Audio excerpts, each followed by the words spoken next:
Brendin qorunması marketinq məsələsindən daha çox hüquqi təhlükəsizlik məsələsidir. Təsəvvür eləyin, illərlə formalaşdırdığınız, maliyyə ayırdığınız brendin dəyəri bazara yeni daxil olan və oxşar ad seçən bir subyekt tərəfindən zəiflədilir.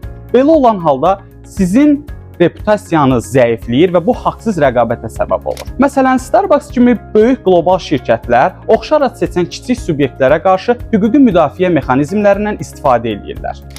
Belə halların qarşısını almaq üçün əmtəə nişanının qeydiyyatı vacibdir.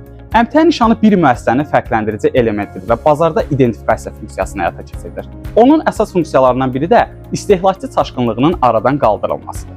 Əmtəə nişanının qeydiyyatı sizə həmin nişandan müstəsna istifadə hüququ, pozuntunun aradan qaldırılması və kompensasiya tələb etmə hüquqlarını vəd edir.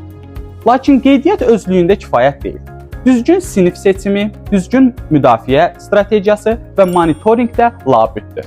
Ramazan bayramı münasibətilə mart ayının 18-nə qədər əmtəə nişanı qeydiyyatı paketimizə 30% endirim tətbiq olunur. Buyurub müraciət edə bilərsiniz.